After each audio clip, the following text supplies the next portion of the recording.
and gentlemen, boys and girls, this is the NewzBeat presented to you by Ladies Like and Survivor. Follow the beat from the studio to the street. Info with the flow, keep you sharp and in the know. Sit back, relax, enjoy the news, follow. Kenya has transformed 40,000 acres of desert land into wind farm in a bid to meet the growing electricity demand. The Electrocana Wind Project is expected to provide 300,000 megawatts of electricity, which is established to be 20% of Kenya's current power capacity. The wind farm project, located in the district of Loyangalani, will be the biggest private investment in Kenya's history. The Kenya Electricity Transmission Company Limited, with funding from the Spanish government, is having a 428 transmission line constructed. The line will deliver the wind farm electricity to the National Grid Collection System to feed. This will be the largest amount of turbines on the continent, engaging the 131 turbines at the Morocco Tarafaya Wind Farm, which is currently the largest. The electricity generated will be bought at a fixed price by Kenya Power over a 20-year period in accordance with the purchase agreement on power. The wind farm project is part of Kenya's 3-year grant project.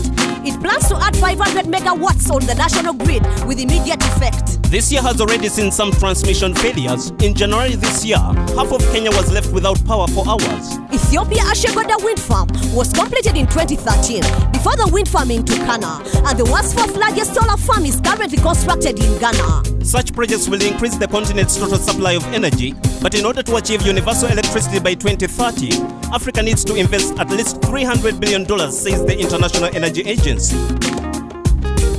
Corruption took center stage in President Barack Obama's nostalgic visit to Kenya. Our reporter MC Yala is here with more. It was Kenya in bliss, from the local citizens to the police, when President Barack Obama visited for the first time since being in office. The Kenyan people warmly received him as one of their own, seeing his visit as the return of the long-lost son. Speaking at a dinner hosted by President Uhuru Kenyatta, President Obama praised Africa's democratic progress for the better. He discussed the Al-Shabaab problem and the controversial Burundi elections, but he was particularly concerned about the entrenched culture of corruption. The American president continued to press hard on the issue in a news conference in Nairobi, saying that the scourge of corruption was hurting the Kenyan economy because it's a barrier to Kenya, attracting investors into the country.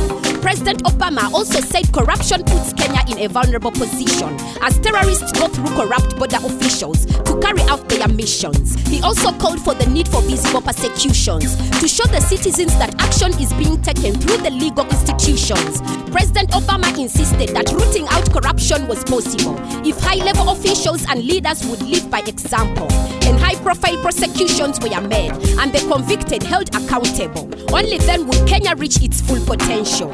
I'm MC Yala, reporting for NewzBeat. Thank you, MC Yala, for that report.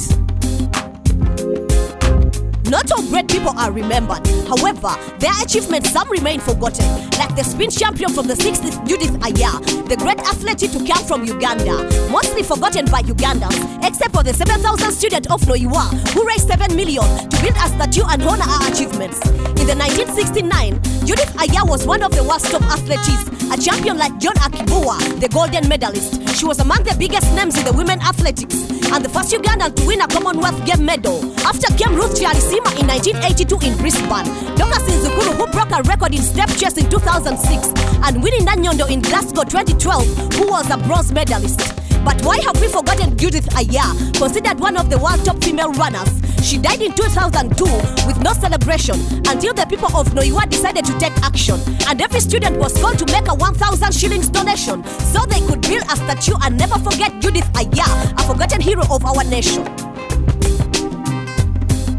The Ugandan movie being peddled in Traffic or Your Neighborhood could have been made in Wakaliga Slum baptized Wakaliwood by little-known director, editor and producer Mr. Isaac Nabwana, the founder of the first action film company in Uganda. Mr. Nabwana was raised by his grandparents in times of war, and his family didn't own a television until 1984, so he would rely on his older brother's movie narrations. It was the movie Wild Kids that caught his imagination. After school, he began making and selling bricks to survive. Over 9 years later, Ramon Film Productions came to life.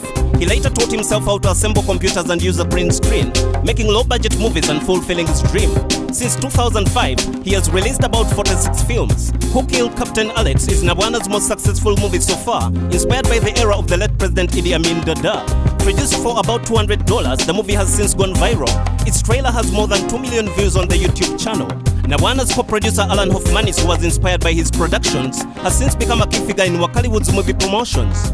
He's currently helping promote Wakaliwood on the internet with a crowdfunding campaign to raise money for a studio and equipment. In an industry where actors provide their own wardrobe with limited support, and massive piracy hampers many filmmakers from staying afloat, Mr. Isaac Nabwana's persistence, improvisation, and aggressive promotion has inspired more filmmakers to shoot cheaper with strong compositions.